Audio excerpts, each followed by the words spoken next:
Alexandra Abramova is here with you, and the next edition of the SportLife program is on the air. Hello.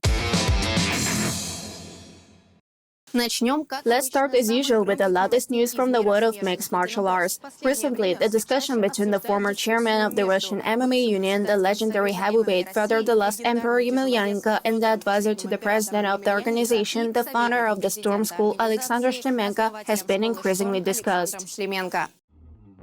On March 30, Fedor Emelianenko announced his withdrawal from the Russian MMA Union. In his official letter, he expressed disagreement with the actions and policies of the president of the union, Radmir Gabdulin. Emelianenko repeatedly referred to inexperience and a pronounced political orientation in the actions of his former sparring partner.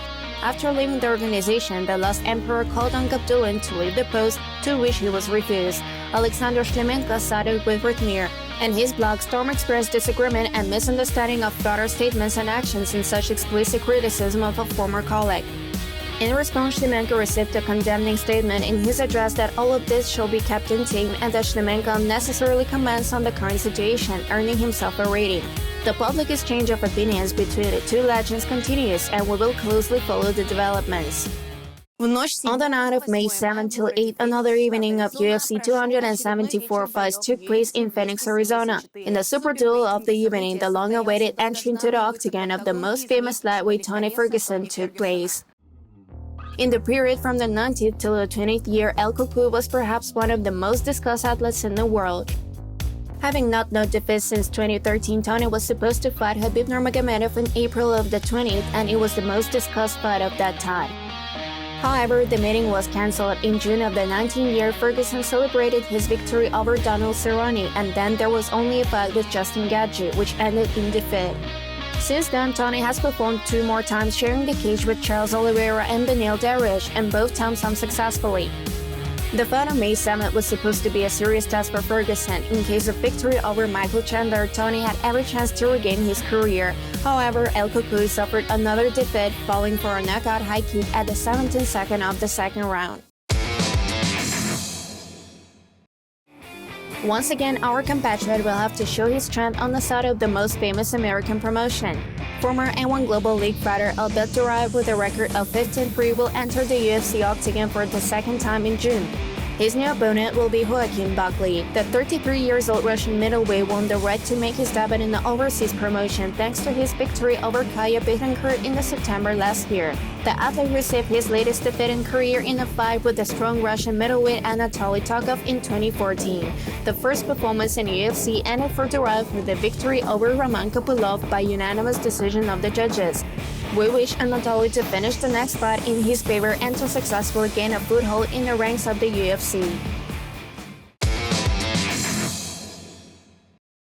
On May 21st in Anapa, the MMA Series 51 blacksmith event will be held, where viewers will be able to see the performances of their favorite athletes of the Krasnodar club Kuzня. Today we will talk about the most title participants of the upcoming tournament. One of the most anticipated will be the appearance in the octagon of the series of the highly experienced fighter Viktor Kolesnik. The fighter has 20 victories and 4 defeats in his record. As part of the series, Viktor has performed only twice so far, but he is well known to the viewers of our TV channel from numerous performances of the N1 Global League.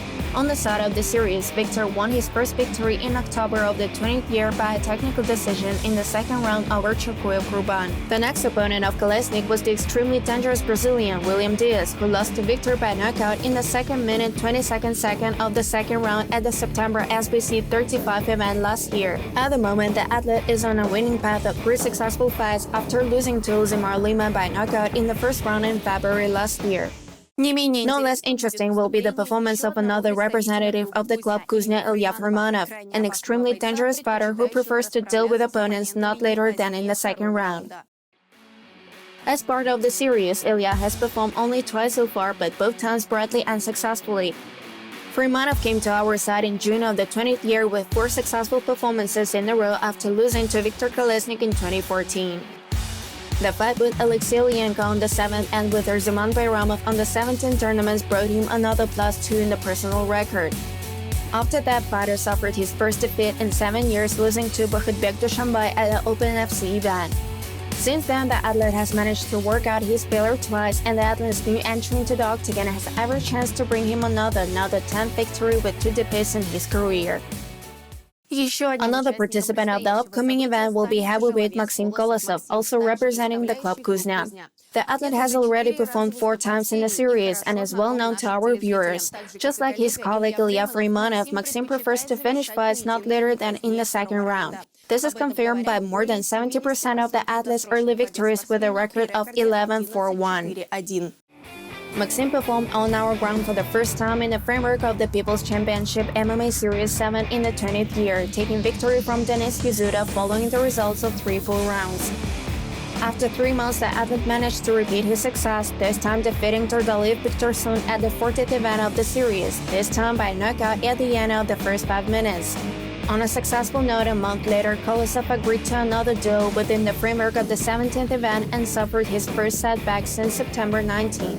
Following the results of 3 full rounds, the judges awarded the victory to Duraev Ibragimov. Later, Maxim managed to close his failure twice and to return to the winning path. However, he broke both again in the duel with Fedorov outside the tournaments of the series. As part of the upcoming event, the athlete will have to close his defeat once again.